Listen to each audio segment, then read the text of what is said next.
Welcome to my channel. What if one ordinary family trip could become the moment that changed the way a family understood courage forever?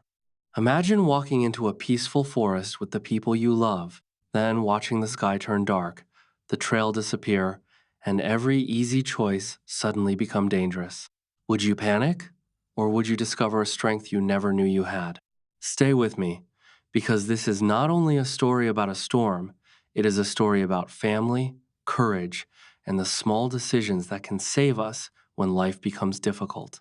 In the busy town of Green Valley, the Carter family lived in a warm little house near a quiet park.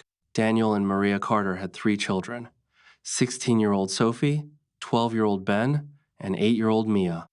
Their playful dog, Charlie, was always waiting near the door whenever someone mentioned going outside. The family loved spending time together, but their busy lives often kept them apart.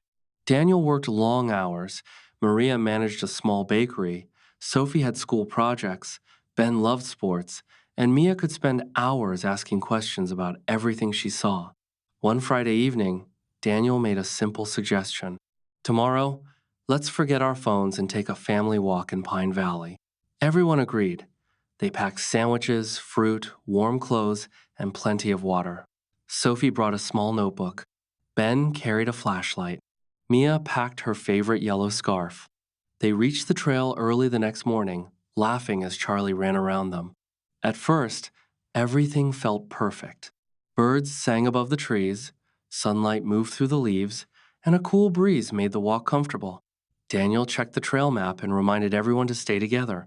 But after 30 minutes, Ben noticed something strange. A dark line of clouds was moving quickly across the sky. The first turning point came when the family heard distant thunder. Maria suggested returning to the car, but Ben wanted to continue because they had barely started. Daniel looked at the clouds and decided they had enough time to reach a nearby viewpoint before deciding. They continued, but the forest soon became quieter. The birds stopped singing. The wind grew colder. Sophie noticed that the trail markers looked older and harder to see. Then the rain began. At first, it was only a few drops. Mia laughed and held out her hand.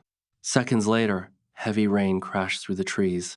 The second turning point came when a strong gust knocked a branch across the path behind them. Everyone froze. Daniel quickly gathered the children close. "Nobody runs," he said. "We stay together." They moved beneath a group of tall trees, but water was already soaking their clothes. Ben tried to make everyone laugh by pretending he was a mountain explorer. Mia smiled, but Sophie could see that her little sister was frightened. She wrapped the yellow scarf around Mia's shoulders and whispered, "We are going to be okay." Then Daniel checked the map again. The marked trail toward the viewpoint had become unclear. The third turning point came when they discovered two possible paths ahead. One was wide and looked easy. The other was narrow and covered with wet leaves.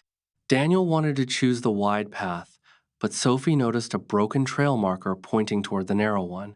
She remembered that the map showed a stream near the old route. The wide path had no stream nearby. Daniel trusted her observation, and they chose the narrow trail. For the first time that day, Sophie felt that her voice had truly helped the family. They walked carefully, step by step, while the rain continued falling. Then Mia suddenly stopped. "Where is Charlie?" she asked. Everyone turned around.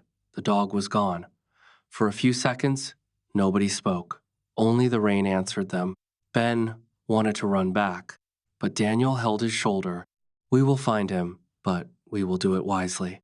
The fourth turning point came when Sophie noticed fresh paw marks in the mud leading away from the trail. They followed them for several minutes and heard a faint bark. Charlie was trapped beside a fallen log, unable to climb out. Mia immediately wanted to pull him free, but Daniel warned her that the log could move. He found a safer way around and guided Charlie out. Mia hugged the wet dog tightly. Everyone laughed with relief. Yet their relief lasted only a moment. The fifth turning point came when they looked ahead and realized the rain had turned a small stream into a fast, deep river. The bridge that should have crossed it was nowhere in sight. Daniel studied the map while Maria held the children close. Their peaceful family adventure had suddenly become a serious test, and this time, there was no easy way forward. The river was moving faster than anyone expected, carrying branches and pieces of wood through the brown water. Daniel knew that crossing it would be dangerous, so he told everyone to stay back. The sixth turning point came when Maria noticed an old wooden sign hidden behind some bushes. It showed a small shelter symbol and an arrow pointing away from the river. The family suddenly had another choice. They could wait beside the river and hope the rain stopped, or they could follow the unknown path toward the shelter. Daniel decided that staying near the rising water was too risky. "We move carefully," he said. "Nobody goes alone." The family followed the sign. The path became muddy and difficult, but they kept moving. Sophie helped Mia over slippery rocks while Ben stayed close to Charlie. After a few minutes, they found a small wooden bridge. It looked old, but it was still standing. Daniel crossed first and tested each board with his foot. The bridge made loud cracking sounds, and everyone became nervous. The seventh turning point came when Ben noticed that one board near the middle was broken. "Dad, stop," he shouted. Daniel looked down and carefully stepped back. Instead of crossing the bridge, he searched for another way. He found a narrow group of stones crossing the stream farther upstream. It was not easy, but it was safer. One by one, the family crossed. Maria held Mia's hand. Sophie helped Ben. Daniel carried Charlie across the deepest part. When everyone reached the other side, they felt proud. They had learned that courage did not mean doing the most dangerous thing. Sometimes courage meant choosing the safer path, even when it took longer. The rain finally became lighter, but the forest was still cold and dark. They continued toward the shelter, hoping it was nearby. Then Sophie noticed something on the ground. It was a small red backpack. She picked it up and looked around. The eighth turning point came when they realized the backpack belonged to someone who might also be lost in the forest. Inside, they found a water bottle, a simple snack, and a small card with a name written on it. "Daniel," Maria said quietly, "someone may need our help." Daniel looked at the children. They were already tired, but they could not simply ignore the possibility. They followed a few footprints that led away from the trail. After several minutes, they heard a weak voice calling for help. Behind a group of bushes, they found a young boy sitting on the ground. His name was Noah. He had been hiking with his uncle, but they became separated when the storm arrived. Noah was scared and cold. Maria gave him some food, while Daniel wrapped a dry jacket around his shoulders. The ninth turning point came when Noah told them that his uncle had gone toward the shelter to look for help. The family now had another reason to keep moving. They could not leave Noah alone, so Daniel asked Ben to stay beside him. Ben agreed without hesitation. Earlier that morning, he had wanted to race ahead and explore everything. Now he understood that being responsible was more important than being first. The family continued walking with Noah. Soon, they saw a faint light between the trees. Everyone became hopeful. It was not the shelter, however. It was an old ranger station that seemed to have been abandoned for years. The door was partly open. Daniel entered carefully and found a dry room with a bench, an emergency radio, and a large map on the wall. The 10th turning point came when Daniel discovered that the ranger station had an emergency radio that might still work. He turned it on, but there was only static. He tried again. Nothing happened. Then Sophie remembered the batteries in Ben's flashlight. Ben quickly opened the flashlight and removed the spare batteries he had packed. They placed them into the radio. Daniel turned it on again. This time, a voice came through. "Ranger station, identify yourself." Everyone looked at each other in surprise. Daniel explained where they were and told the ranger about Noah. The ranger answered that help was coming, but the storm had damaged part of the road. They needed to stay inside the station until rescuers arrived. For the first time since the storm began, the family felt truly safe. They found some blankets and gave one to Noah. Mia sat beside Charlie and gently dried his fur. Ben looked through the window and watched the rain falling outside. "I thought today was going to be fun," he said quietly. Sophie smiled. "Maybe it still is, just not the kind of fun we expected." Everyone laughed softly, but then the radio suddenly went silent again. The 11th turning point came when the ranger's final message warned them that water was rising near the station. They might need to move to higher ground if the storm continued. Daniel looked at the map on the wall and saw a hill behind the station. It was farther away, but it was clearly above the flood area. He knew they could not stay where they were forever. He gathered the family and explained the plan. "We have been afraid today," he said, "but fear does not have to control us. We can be careful, stay together, and keep going." Maria held his hand. Sophie checked on Noah. Ben picked up the emergency bag. Mia took Charlie's leash. Together, they prepared to leave the station once more. Outside, the sky was still gray, and the path toward the hill looked difficult. But this time, nobody wanted to turn back. They had already discovered something stronger than the storm. They could face fear together. The family left the ranger station and began climbing toward the hill. The ground was wet and slippery, and every step required attention. Daniel walked first, checking the path before allowing anyone to follow. Maria stayed beside Noah, while Sophie helped Mia. Ben carried the emergency bag, and Charlie walked close to his legs. After several minutes, they reached a steep part of the hill. The path was narrow, with a drop on one side.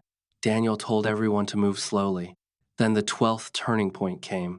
A section of muddy ground suddenly gave way beneath Ben's foot. He slipped and fell forward. Daniel quickly grabbed his arm, while Sophie held the back of his jacket. For a moment, nobody moved. Ben looked down at the muddy slope and realized how close he had come to falling. His face became pale. Daniel pulled him to a safe place and hugged him tightly. "You are safe," he said.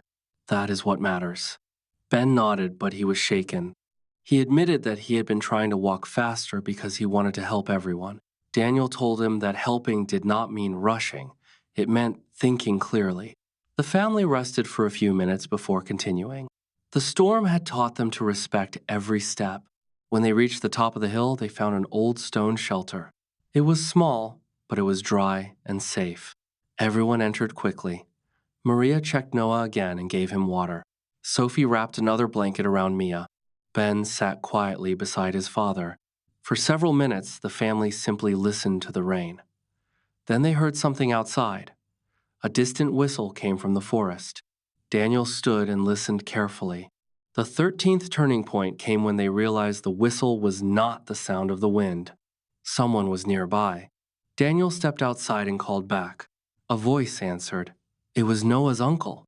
He had been searching for Noah since the storm separated them. When he saw Noah walk out of the shelter, he ran forward and hugged him.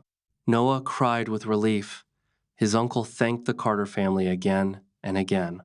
Daniel smiled and said, "We were just doing what anyone should do." But inside, he knew the day had changed them. They had entered the forest thinking only about having fun. Now they were leaving with a deeper understanding of kindness. The rain continued for another hour, but the worst of the storm slowly passed.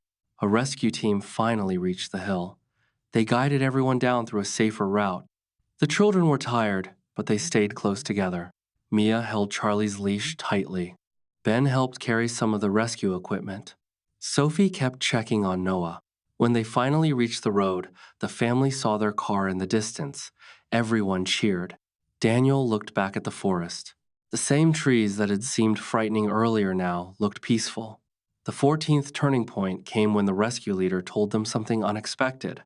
"You made several smart choices today," she said. "You did not cross the dangerous river. You found the emergency station. You helped the lost boy. And you moved to higher ground before the water reached the building." Daniel thanked her, but he quickly pointed toward his family. "We all helped," he said. The children smiled. They had learned that survival was not about one person being strong. It was about everyone using whatever strength they had. When they reached home that evening, Maria made hot soup. The family changed into warm clothes and sat together around the table. Charlie slept near the fireplace. Nobody wanted to talk about school, work, or phones. They simply wanted to remember the day. Ben finally broke the silence. "I thought being brave meant not being scared." Daniel shook his head. "Being brave means feeling scared and still making a good choice," Sophie added. "And sometimes the best choice is to stop." Mia looked at everyone and said, "And never leave someone alone." They all smiled. Later that night, Daniel placed the trail map on the table. It was wet torn, and covered with mud. But it represented something much bigger now. The family decided to keep it instead of throwing it away. Maria suggested placing it in a frame. One day, she said, we will look at this map and remember that the hardest day can become the day that teaches us the most. The 15th turning point came the next morning. Daniel received a call from the local ranger. The ranger explained that the storm had damaged several parts of the trail. If the family had continued toward the viewpoint instead of following the safer signs, they could have been trapped by rising water. Daniel sat silently after the call. He realized that their safety had depended on many small decisions. No single decision had saved them. It was the collection of careful choices, teamwork, patience, and kindness that had brought them home. He called the children together and told them what the ranger had said. Ben looked surprised. Sophie looked thoughtful. Mia hugged Charlie. So, every little choice mattered? She asked. Yes, Daniel replied. That is true in the forest, and it is true in life. The children remembered those words. They would soon discover that the lesson from the storm was not finished yet. Their adventure had ended, but its meaning was about to change the way they faced problems at school, at work, and in their everyday lives. The next morning, the Carter family woke with a strange feeling. The house was quiet, the storm had passed, and sunlight filled the windows. But nobody could forget the forest. Daniel placed the muddy map on the kitchen table. Yesterday, we planned a simple walk, he said. Instead, life gave us a lesson we will remember for years. Sophie said she had learned not to panic when plans changed.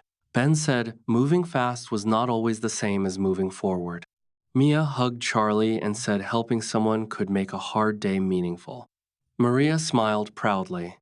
They had faced 15 difficult moments, and everyone had taught them something valuable. They had not become stronger because the storm was easy. They became stronger because they stayed together when it was hard. Later that morning, Daniel received a call from the ranger station. The ranger invited the family to return when the trail was safe.